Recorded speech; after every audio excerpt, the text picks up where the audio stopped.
Thank you for listening to the Damage Report podcast, the show covering the true threats facing our country and what you can actually do about them. You can support this free podcast by leaving us a review and giving us a 5-star rating on Apple Podcasts or wherever you happen to be listening to it. Every review helps more people discover the show at no cost to you.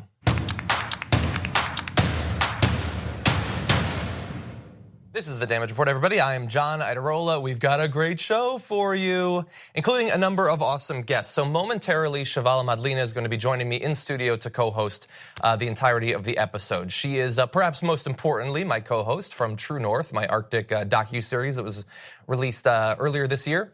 She also, however, is an international documentarian and investigative journalist who's worked pretty much everywhere across the planet. And she's going to be joining me to break down a number of incredibly interesting stories, including some updates on Hurricane Florence and also responses to other hurricanes, including Donald Trump's statements about Hurricane Maria and the death toll there that might be the craziest and most offensive thing that he has ever said, which is really saying something. We'll see if my co-host agrees with that. We've also got some updated numbers on the number of children currently being held near the border and throughout the country, the detained children. The number is far higher than we had previously believed. And we've also got some QAnon, some Dianne Feinstein and things like that. But we also have two awesome guests Skyping into the show. So first of all, in like 15 minutes, we've got David Sirota, who's going to be joining us to talk about the primaries, the battle to retake the House, but perhaps more importantly, to retake the soul of the Democratic Party. So we're going to be breaking down some of the primaries that have pitted progressive challengers against far more establishment corporate Democrats and the significance of some of those races. Then later on, Randi Weingarten, head of the American Federation of Teachers, is going to be joining us to talk about the strikes that have been going on, the teacher strikes, the walkouts across the country, how significant those have been, and what they've been able to accomplish to improve the working conditions of teachers and also the conditions of our schools as well. So all of that and more coming up for you in this hour. But we're going to be starting off with the hurricanes. So Hurricane Florence continues its journey towards the coast. Now, there has been a little bit of what is, I think, understandably being interpreted as good news, although perhaps not as good as you might think, with the storm having been downgraded late last night to, at least at that point, a Category 2 storm, which means that the overall wind speeds are lower. But that does not mean that this is not going to be a catastrophe. It does not mean that you do not need to evacuate if the state of the federal government have been pushing for it in the area that you're in. And in fact, the National Hurricane Center tweeted this: "Do not focus on the wind speed category of Hurricane Florence. Life-threatening storm surge flooding, catastrophic flash flooding, and prolonged significant river flooding are still expected." And you can see there the areas that are considered likely to be hardest hit. Those storm surges are going to be horrific, even if the overall wind speed is a little bit lower. And look, I'm not a meteorologist or anything like that, but there are also some beliefs that the lower wind speed means that it might linger over particular areas for longer. And even though the wind speed is lower, it can still do quite a bit of damage during that time. So if you have been told to leave the area, please do so. We had a talk with Jared Jackson on the show yesterday about the people who choose to wait out these storms. And there's at least two categories of that. Understandable people who don't have the resources to leave, who need help in leaving the area, and those who simply choose not to go. And I saw an interview with a woman who said that because some of her family and friends were also not leaving, she was going to stay, and they would beat this hurricane using strength in numbers. That doesn't work. There's no strength in numbers against hurricanes. The hurricane does not care if there's a family bond or a group of friends. Get out if you can get out. It does a great deal of damage, and my fear is that people will die, and including people who did not need to, who might have been able to get out had they chosen to earlier. So please do so. Now, that said, while Hurricane Florence is still coming, we are still dealing with some of the fallout from Hurricane Maria. And thankfully, although it took forever, the media, you can come in. The media took a long time to take seriously how much damage actually was done to Puerto Rico in that hurricane last year and how many lives were actually taken. The official death count stood at 64 month after month after month, even though we knew relatively early on that far more people had been killed both in the storm and in the immediate aftermath of that storm. And now multiple reports, including both the US government, Puerto Rico's internal review, and external analysis, including by Harvard University, say that somewhere around 3,000 people died in the storm and because of the storm. So we know that now. That is a settled fact. except not when it comes to the president of the United States, who, despite the fact that his own government has helped to generate those numbers, does not believe that they are remotely true. This might seem absurd, but he tweeted this morning: 3,000 people did not die in the 2 hurricanes that hit Puerto Rico. When I left the island after the storm had hit, they had anywhere from 6 to 18 deaths. As time went by, it did not go up by much. Then, a long time later, they started to report really large numbers, like 3,000. This was done by the Democrats in order to make me look as bad as possible when I was successfully raising billions of dollars to help rebuild Puerto Rico. If a person died for any reason, like old age, just add them on the list. Bad politics. I love Puerto Rico. So Chavala Madlena joins me in studio now. Great to have you here. Thanks for having me. The president does not believe that these numbers are accurate. He thinks that just anybody who died for any reason was able to successfully fool Harvard and Puerto Rico's government, which fought this higher number coming out for a long time, but it was just a political plot to make him look bad. What do you think? First of all, going back to his tweet, what was this about raising billions of dollars to rebuild Puerto Rico? Because in his mind, he did not ignore the tragedy month after month, refusing to actually produce the resources needed to stop people from dying. He instead was raising tons of money. Right. So is it a tragedy that requires billions of dollars to rebuild, or did nothing happen? Like just a few people died? I don't understand. What did we need the billions for? Yeah, I don't understand. I genuinely am. I'm genuinely asking. But why am I doing that? Because we're taking things as if he's a good faith actor. Listen, even during Hurricane Katrina, there was still not like just an abject denial of death tolls. I mean, there was tussling over, and people tried to keep things. I mean, we certainly you had it at the Bush administration over Iraq death tolls and things like that. We don't do body counts. Yeah, that's true. But I mean, and this is just the same thing. It's just. I don't know why he thinks that reality doesn't exist, though. I'll never understand that. Or that, I mean, there are some people, like some sociopaths only see things through their own lens, and they think that the world only exists insofar as they experience it, and it's all about them. Basically, causality works in regards to them. So those people could not have died because that would make him look bad, and so they didn't die. And the people who are saying that they died could only be doing it to hurt him. Everything is in relation to him. And he's said a lot of absurd things, a lot of horrendous and offensive things over time.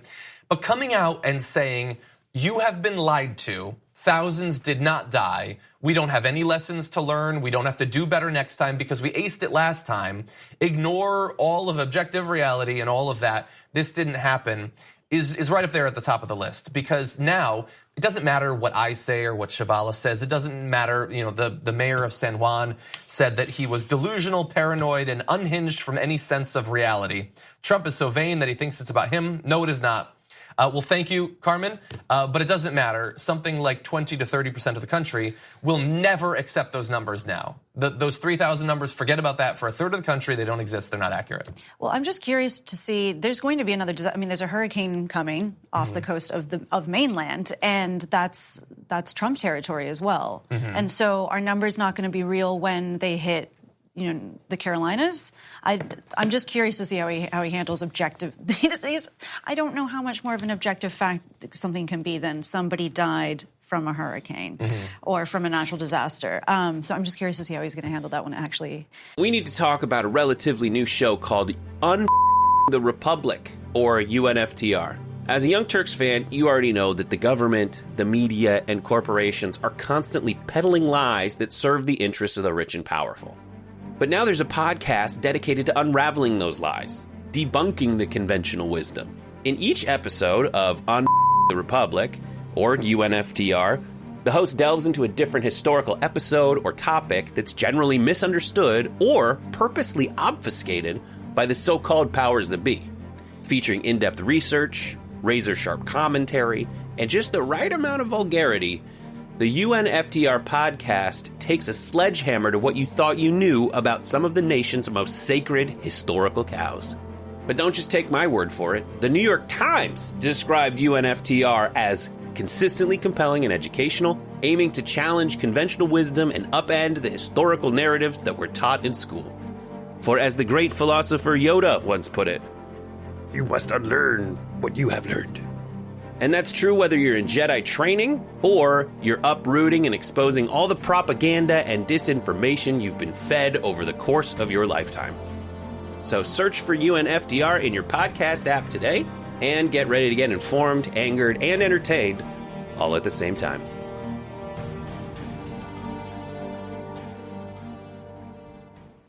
it's Trump country. Yeah, and one of the reasons that I focus on things like this, I know some people get annoyed by it, so I apologize for that. But one of the reasons I focus on it is there are still people out there who, either by kind of sticking their fingers in their ears or their head in the ground, are trying to convince themselves that things are still the same as they've always been.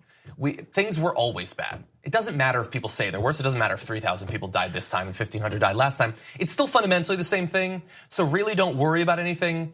No, if the president is disputing his own government's numbers for natural disaster deaths, that is actually new. Things are worse in some fundamental ways. So in effect, Donald Trump has done two things. People tend to focus on one or the other. So he has both taken the lid off of the awfulness and corruption and immorality of our government. That is true. It is more obvious under him. It is also true that it is more corrupt, more immoral, more awful. Both of those things are true at the same time. And for us to properly fight back against what's happening, we need to be able to acknowledge that.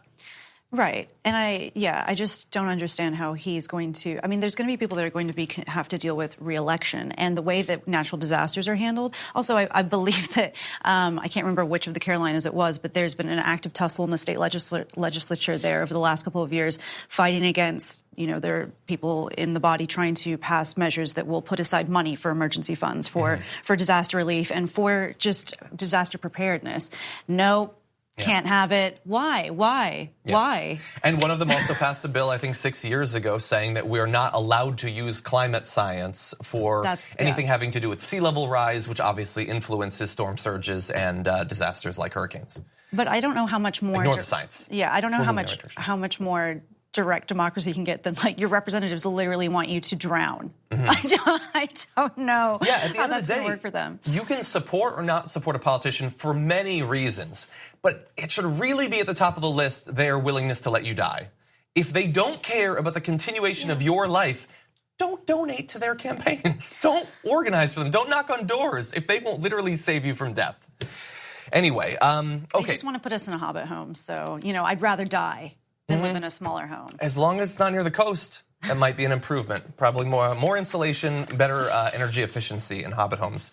Okay, we're gonna go to our first break, but when we come back, David Sirota is gonna be joining us, breaking down one of his recent articles in The Guardian having to do with the battle in these primaries that we've been experiencing, which sort of climaxed tonight, actually, with New York State primary. The primaries where progressive challengers are going against more established incumbent corporate Democrats. We'll be talking about that after this.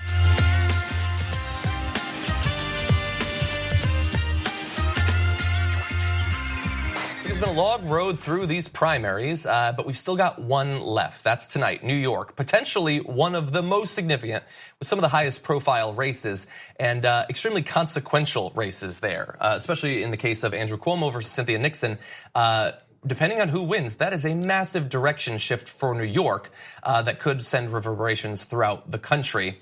Joining us now to break down these primaries and the fight over the future of the Democratic Party is David Sirota, a journalist at Capital in Maine and columnist for The Guardian as well. Welcome to the show, David. Thanks for having me. It's great to have you here.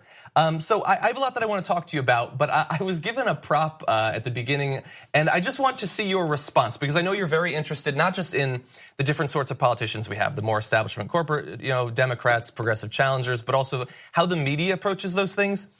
Had you seen this Time cover, The Persistence of Nancy Pelosi? I have seen it, yes. What did you think of that? Well, Nancy Pelosi has been around for a long time. Nancy Pelosi didn't leave her position when the Democrats lost the House. And so I guess in a literal sense, that is persistence. The question for the Democrats is after you lose epically the elections that they lost and lost the House, why are the same leaders basically running the show for the Democrats in the House? And in my Guardian column, I talk a little bit about how Nancy Pelosi, even now, is setting the parameters for how the Democrats will behave should they win back the majority.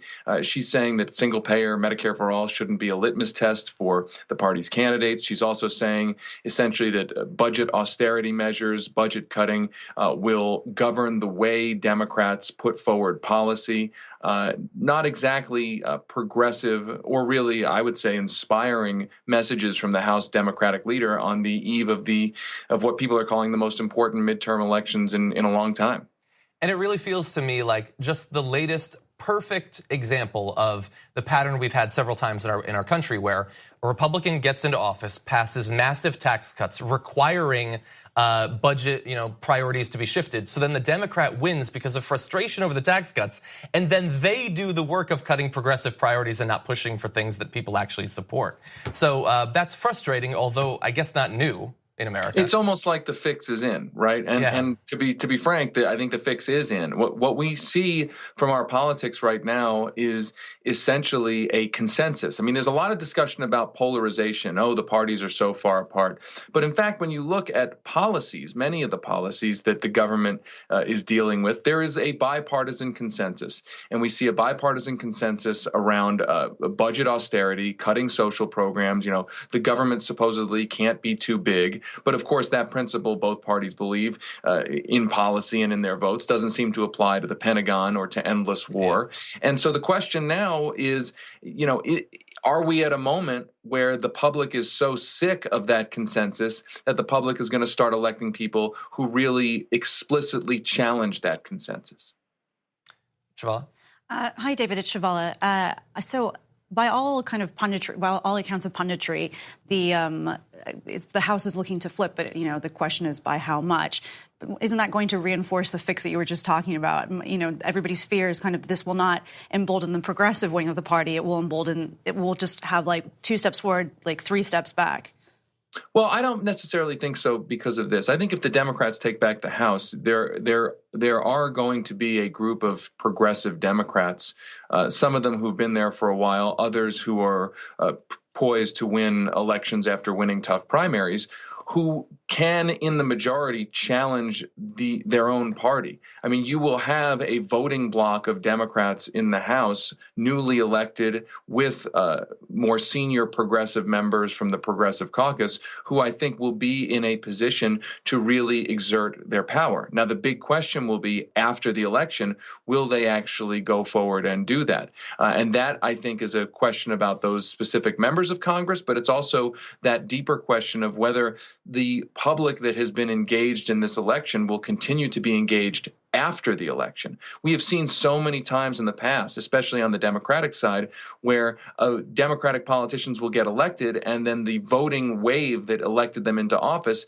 isn't at their throats, holding their feet to the fire all the time on a day-to-day basis. We most, I think, pronounced saw that explicitly in 2008. Obama wins with this huge mandate, and then there was sort of an attitude of, the Democrats in Congress will now fix everything, and we don't necessarily have to keep the pressure on. And what ended up happening out of that was there was a health care bill that was passed with no public option, and single payer was basically off the table. You had a stimulus package that wasn't nearly big enough to adequately do what many people thought it needed to do. You had weak financial regulations. And I think the point there is that you can't just rely on casting a vote and then walking away and hoping that the good people you cast a vote for are going to ultimately execute on the good things that they promised. There's a big gap between the promises and the actual delivery. So I know that a good amount of your work and your focus recently has been on New York politics. New York is a particularly corrupt, weird, old school version of democratic politics in terms of the machine they've set up there. So tonight we've got several big races. Obviously Cynthia Nixon versus Andrew Cuomo, but there's also Jumaane Williams and Zephyr Teachout.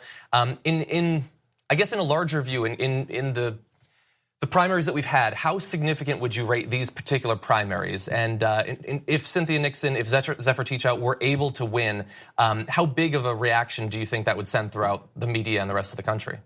Well, look, the primary contests in New York are hugely important, and they're hugely important for a lot of reasons. One, New York is just a giant state with a huge economy, so policies that pass in New York can have national and international ramifications. If New York became the first state to have single payer, first of all, it's positioned to be able to actually do that. It's got the financial wherewithal to do that, and secondly, it would create a national model, and it could do all sorts of things that much smaller states couldn't do. So the elections, statewide elections in New York, are inherently important.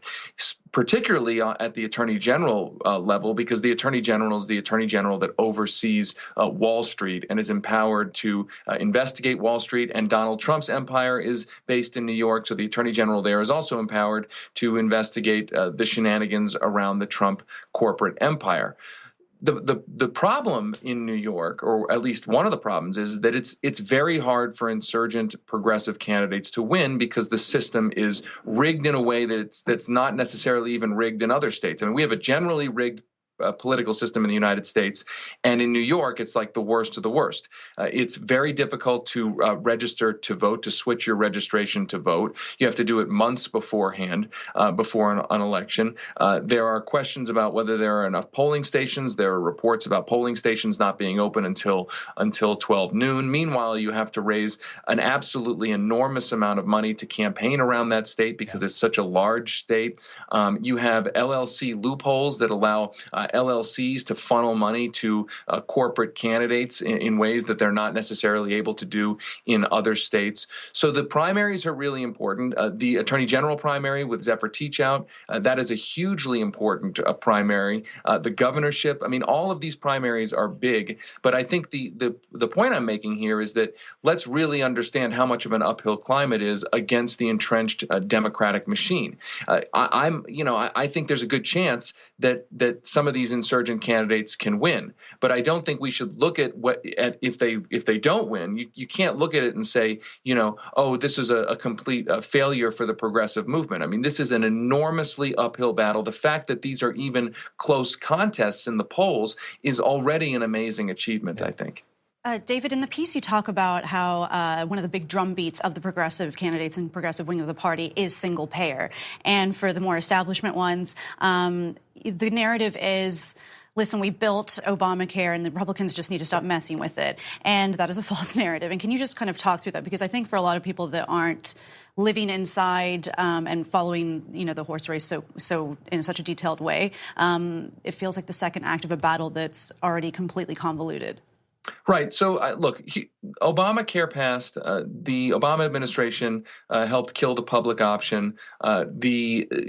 Single payer, by the administration's own admission, was effectively omitted from the entire policy debate back then. And what we've seen is that there have been incremental improvements to the healthcare system in the sense of making sure people can't be thrown off of their private insurance if they have a pre-existing condition.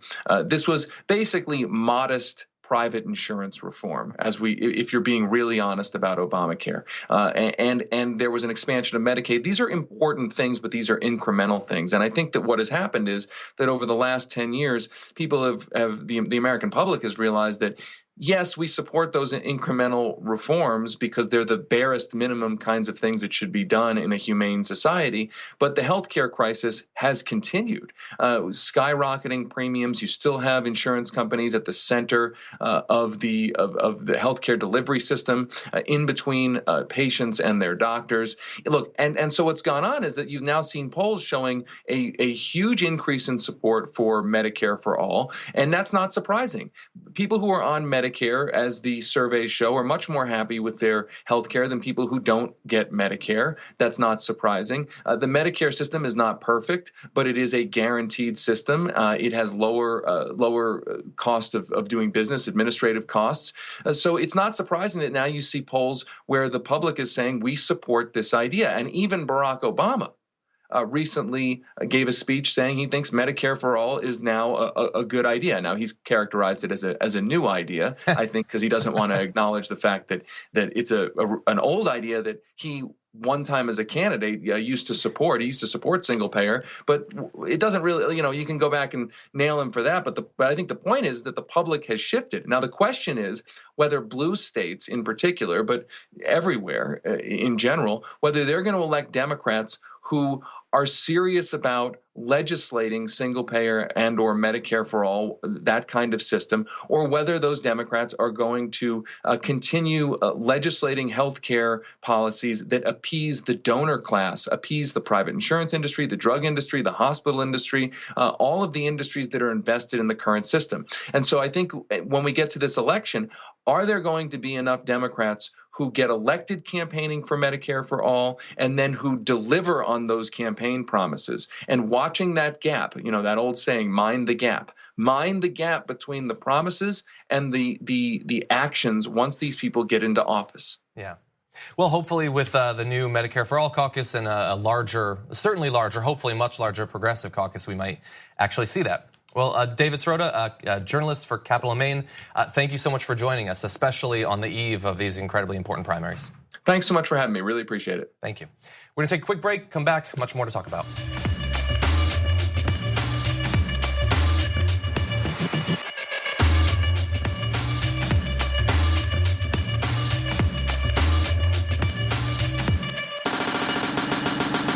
Back on the Damage Report, John Iadarola, Chavala, Madlena. I didn't really get a chance to say hi to you. Glad to have you here. You're in town doing some work, coordinating with a couple of different international projects at the same time.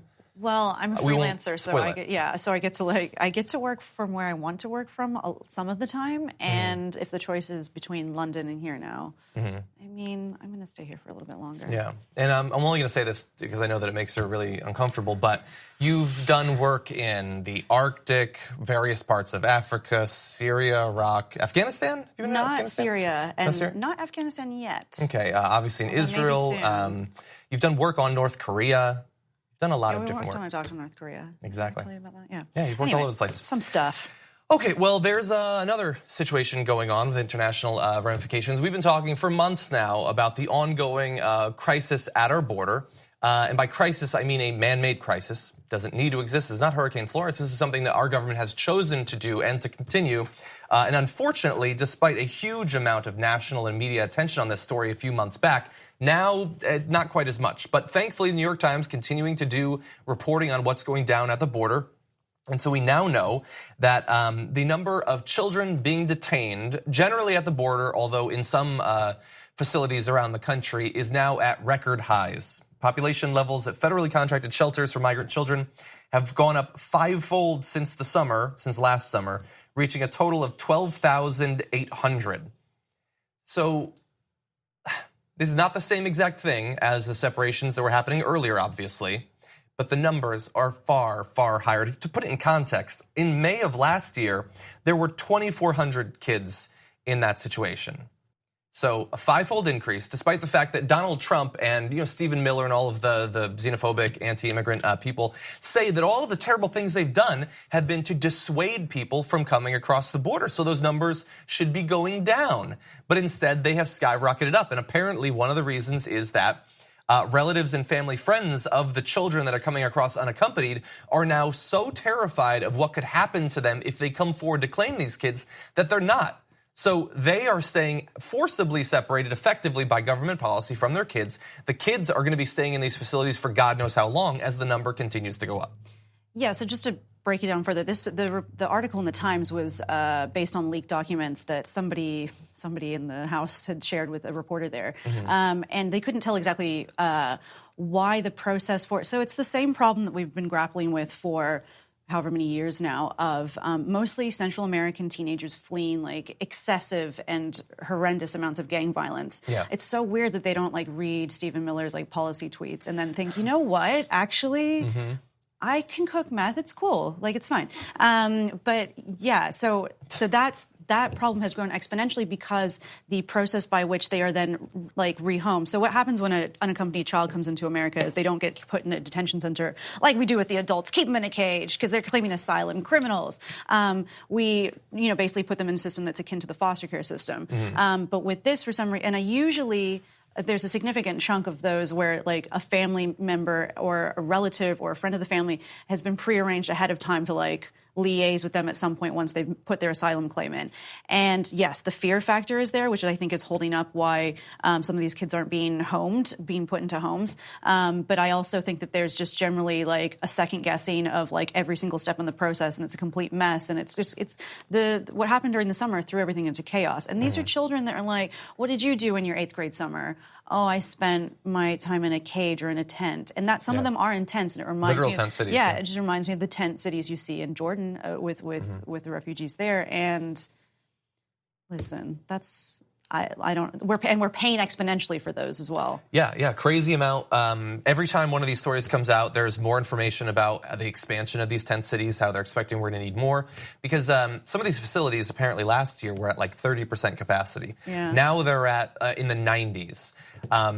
But I haven't seen anything from the government that indicates that they're going to be changing their policy to make it less likely that they'll be holding more of these kids in for longer. So what's in the 90s after 1 year of this policy, God only knows what it'll be at next year.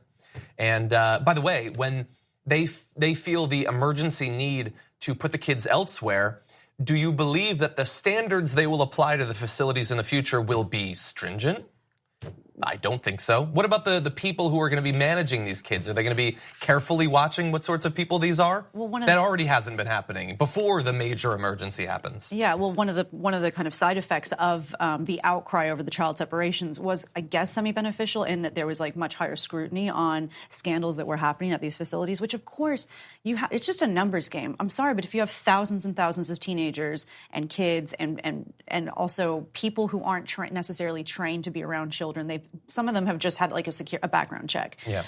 There were incidents of molestation, of assault, of forced medication, they're not child. I know they're not your kids, and I know that they're brown kids, but I don't think. Do you want to hurt them all the time? Like, do we want to pay through the Probably nose not our to hurt them all the time? Yeah, I don't know who I'm talking to. Invisible crazy person. Not you. She's talking to the president. He's invisible and crazy. Yes. So again, 12,800 kids. We knew it was an emergency earlier this year.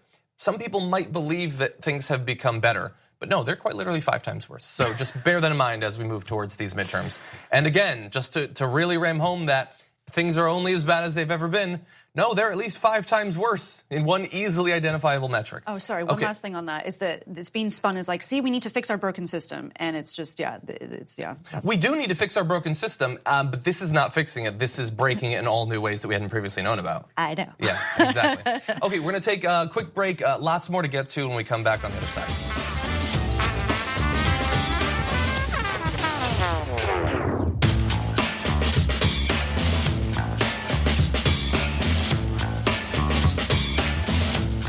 So earlier this week, we were lucky enough to be joined on the show by Karan Blair of the Alliance to Reclaim Our Schools to break down some really fascinating research having to do with the massive budgetary shortfalls as if it's an accident. It was intentional. Low-income students have been effectively robbed of $580 billion, I believe it was. But now I want to talk a little bit more about what we can do about it and also what teachers across the country have been doing about it. And so we're lucky to be joined right now by Randi Weingarten, president of the American Federation of Teachers, to talk about this. Welcome to the show. It's great to be with you. Thank you for having us. Oh, it's great to have you here. So, in that intro, I was alluding to that new report showing $500 and I believe it was $80 billion. How did you react to this finding? I was stunned that it was that much. I expected it to be high because this is $580 billion from 2005 to 2017. So essentially, we have 2 laws. For your viewers / listeners, and thank you for covering this. There's 2 laws that say that were passed one in the 60s and one in the 70s that basically say every single young person who has special needs is entitled to a specific education program.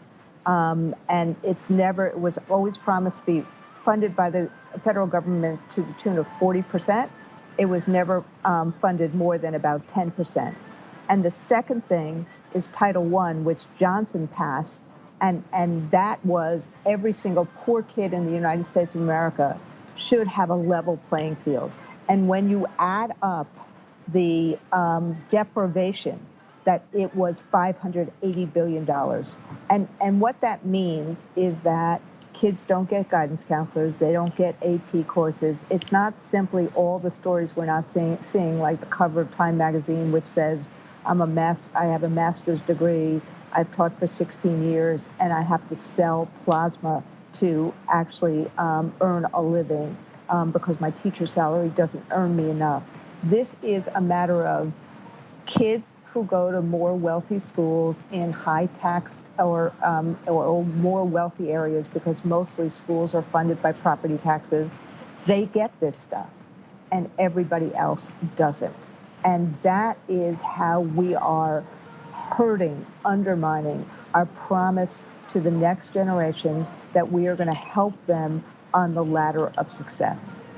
So I want to talk a little bit about, obviously this has been boiling over for a long time. The study talks about basically like a 15-year period, but the funding has never been there, going back literally decades. And so this year we've actually seen a lot of teachers apparently responding to the fact that they don't have resources for these programs. Their wages are so low in a number of states. And so there have been state-level walkouts in a number of different states. How would you rate the success of those walkouts in achieving the teachers' goals?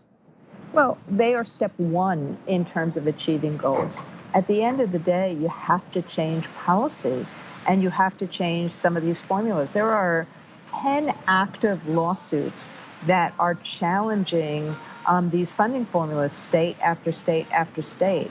But what has happened, the reason that people are so focused on the last 10 years is because the recession and its aftermath has been used by the right wing as a way of cutting even more. That's why you saw the strikes in Oklahoma, in West Virginia, in Kentucky, in Arizona, because these are places where that other than that human shield, that walkout action, which was supported by the public, you basically had us and teachers for the last 10 years knocking on the doors of legislators and saying, you have to help us.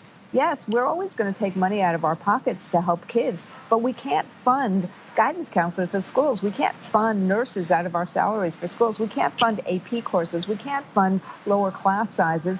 And we actually can't live on our salaries anymore. So many teachers work 2 and 3 jobs. And so you saw that human shield that created the knowledge and the outrage. But unless we change who is in office, then the policies don't change. Randi, it's Chavala. You just talked about those 10 active lawsuits. Can you maybe kind of talk through some of the more significant ones and what they kind of illustrate about where the rubber's meeting the road on this? Even just the framing of how you're describing this, it's uniquely American. Like there's austerity measures that politicians are talking about. Therefore, we take money away from funding our schools and children who are the neediest. And also that the pushback is, well, we need to cut funding somewhere. Well, we're teachers and we can't work 3 jobs and fund all these extra things, and we shouldn't have to. Is the other missing beat? Can you kind of talk through those lawsuits and kind of what they're gonna where the rubber is gonna meet the road on those? Right, and so look, I'm a social studies teacher. I start with facts. So take Detroit.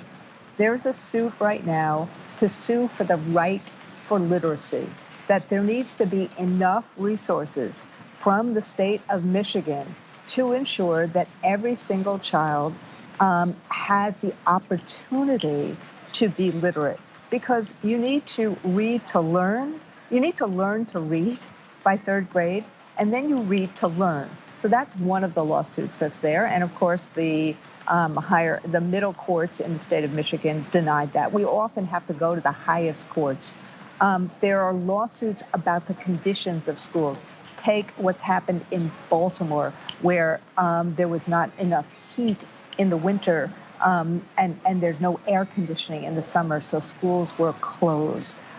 There's lawsuits about funding formulas, like in New York, where we see that the formulas disproportionately are unequal, meaning the kids that need the most get the least, just like what we see now in the Title I funding. So, and virtually every state has had a case like that. In New Jersey, it was called Abbott. In New York, it was called the Campaign for Fiscal Equity. In Detroit, it's called something else. It's normally called by a plaintiff who has actually brought this suit. But take what Betsy DeVos did 2 years ago. She cut every single summer school program, every single after-school program. So you tell me, when there could be $1 trillion to $2 trillion tax cut for the wealthy, And at the same time, a person like Betsy DeVos is cutting $9 billion. That is a matter of priorities. That is, to use her word, a matter of choices. And their choice is to disrupt, undermining, defund, decimate public education so that parents are forced to find private alternatives. So it is a venal choice, this austerity combined with privatization. And thank God, people are finally getting it and saying, wait a second, this is not right. But it requires people to vote for people in office that are going to make public education and our kids a priority. And thankfully, in less than 2 months now, they might have that choice. Randi Weingarten of the American Federation of Teachers, thank you for joining us. Thank you so much for having us. Thank you.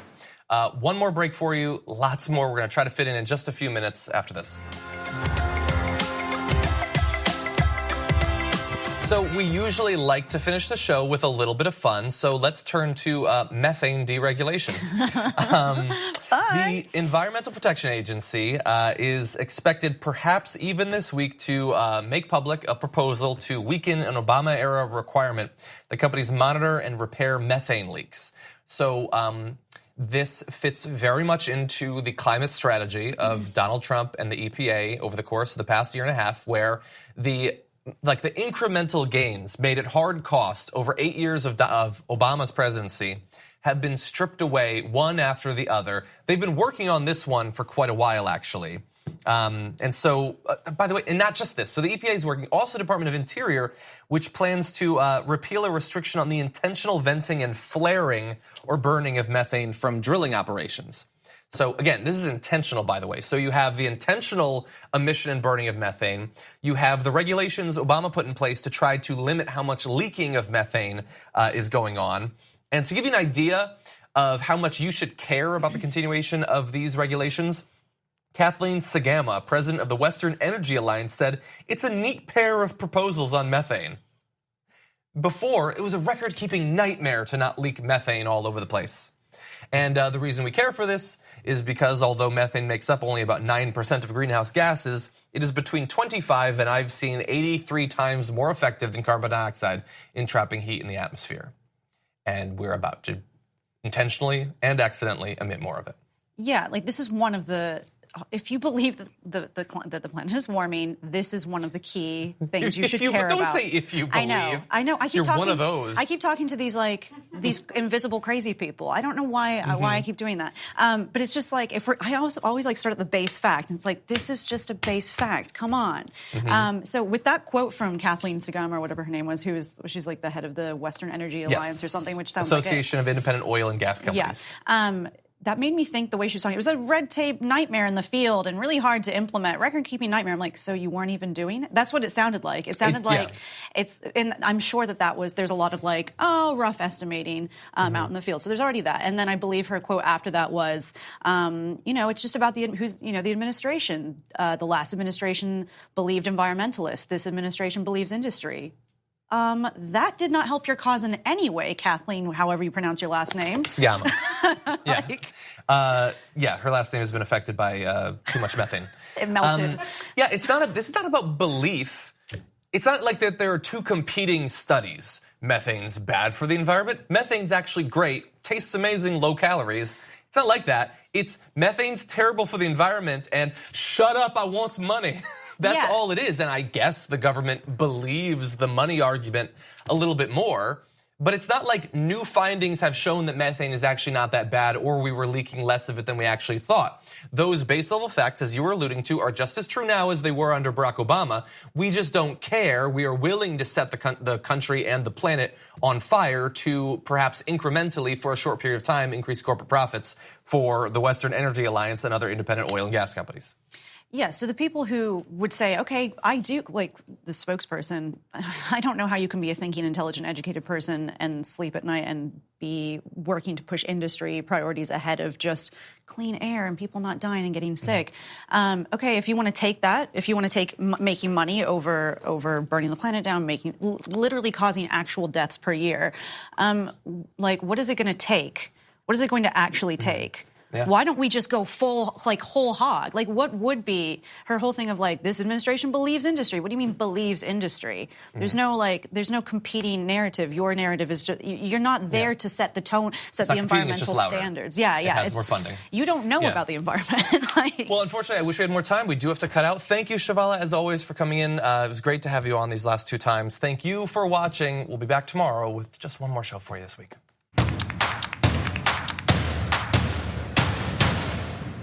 Thank you for listening to the Damage Report podcast, the show covering the true threats facing our country and what you can actually do about them.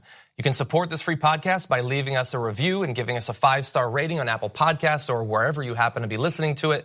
Every review helps more people discover the show at no cost to you. Thanks for listening to the full episode of The Damage Report. Support our work, listen ad-free, access members-only bonus content, and more by subscribing to Apple Podcasts at apple.co/TYT. I'm your host, John Idarola. I'll see you soon.